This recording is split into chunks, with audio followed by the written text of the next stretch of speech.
So welcome back to DC Silver Age Storytime, and today's story comes from Superman's Girlfriend, Lois Lane, issue number 19 from August 1960, with story by Robert Bernstein and art by Kurt Schaffenberger. Can we believe our eyes? Has Lois Lane really turned her back on the world's most exciting bachelor, Superman? Is Lois so fickle that she has forgotten that she once worshipped the ground that the Man of Steel walked on? Alas, it truly appears that Superman has forever lost his place in Lois's heart, for the amazing reason behind Lois's sudden coolness toward her former idol. Read about the day Lois Lane forgot Superman. Gosh, Lois, aren't you going to watch Superman march in the parade? Not for $1,000,000. Why, Superman's just a big ham. You won't catch me cheering that flying show-off. I have more important things to do. One evening, as Superman flies Lois Lane home from an assignment. Wake up, Lois. You're home. So soon? Sigh. I was dreaming that Superman would kiss me. Goodbye tonight. Maybe he will. But alas, a minute later, my lips were begging for Superman's kiss. Oh, and he took off with just a cool goodbye. Oh, Lucy, how I wish I'd never met him. Don't cry, sis. No man is worth a broken heart. Oh, Lucy, I'm so glad you're staying with me between flights. Oh, if only I could stop loving Superman or get him out of my mind. My poor sister Lois. She's throwing her life away on this hopeless love.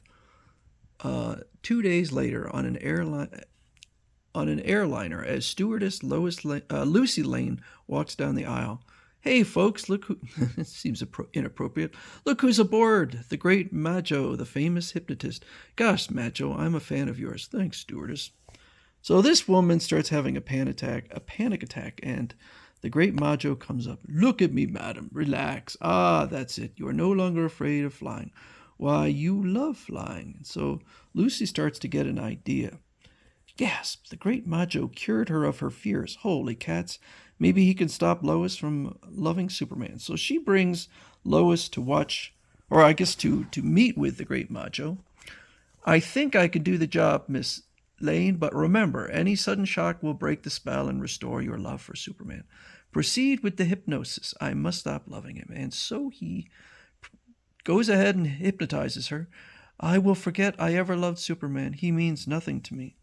And as she's walking out, it appears that it's true. She now feels nothing when she sees a giant poster of Superman. Gasp! No wonder.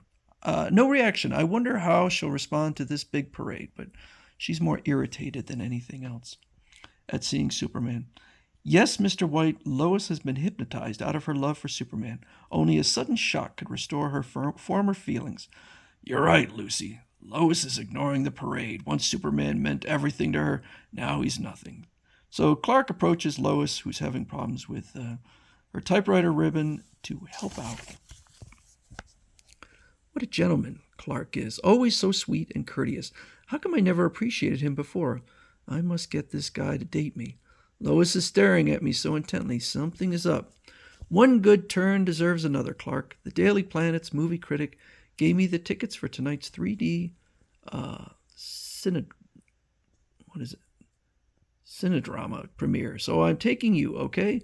Why, sure, Lois. What on earth is she up to? So Lucy removes all the photos of Superman. And Lois is actually confused as to why they're even up there. She no longer remembers. And she heads off to the movie with Clark, but he starts getting a little concerned at how affectionate she's getting, so he feigns fear, but it doesn't work. I'm sorry I acted so frightened, Lois. I must have embarrassed you in front of the audience. Nonsense, Clark. A woman overlooks many flaws in a man if she really cares for him. Besides, I admire your honesty in admitting your faults. So a crook comes up and tries to rob them, and Clark decides again to act like a clumsy fool, but accidentally punches the guy out. What a clever maneuver, Clark. You confused the thief by pretending to run away. I would have enjoyed seeing you knock him cold, but when you hit him, you were standing in the shadows. Yipe, and now she thinks I'm a hero, and I can't tell her the truth. This being leap year, Clark, a girl can ask a fellow for a date. How about, really? Only on leap year. How about taking me to dinner tonight? Sorry, Lois, I'm stone broke, and it's 5 days until pay. But that doesn't stop her, and she invites him to dinner with her and Lucy, but it turns out Lucy's out of town. Lucy received a sudden flight assignment, so it's just we two for dinner. I'll cook up these 2 TV dinners. Maybe I can shorten this visit by using my super breath to cool the dinners into solid ice. And somehow they don't affect her hands, which are holding the TV dinners. And she says, oh, I can't make the TV dinners because they're too solidly frozen, so I'll put some hams on. But he burns the hams. However, when he burns the hams with his vision, it also unthaws the TV dinners, which is weird because they're a bit of a distance away, whereas she was holding them when he froze them. We're in luck, Clark. The ham steaks are burned to a crisp, but the frozen dinner's thawed out. I'll have them ready in a jiffy. Oh, I give up. So they go out to dinner. To think some... Oh, no, I'm sorry. They're having dinner at the house still. To think some girls dream of marrying a celebrity like Superman. Why, they'd hardly ever see him. He'd always be dashing off to emergency, and he sees an emergency, which is 2 ferries about to collide, so he pretends that he's got a stomachache to leave.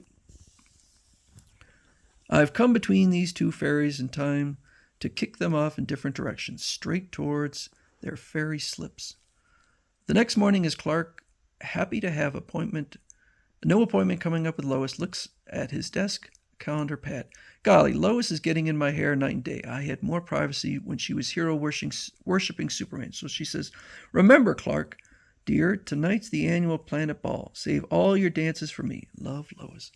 So they go to the ball and they're dancing. When suddenly over the intercom, we interrupt the music to bring you a radio flash. Superman is needed to crank his... a crank has planted a bomb in Metropolis Terminal. It must be found at once. Excuse me, Lois, my feet hurt from dancing. I'll return after I rest them and after I handle the emergency as Superman. So he heads off and finds that the bomb has been placed in this giant organ, pulls down one of the pipes, and blows it out into Metropolis Harbor. Look, a bomb exploded in the water. How'd it get here? We're half a mile from shore. A call for Superman and Clark disappears. But no, what am I thinking?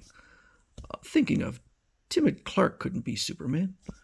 I sure wish some shock would restore Lois' love for Superman, as Superman could easily avoid Lois.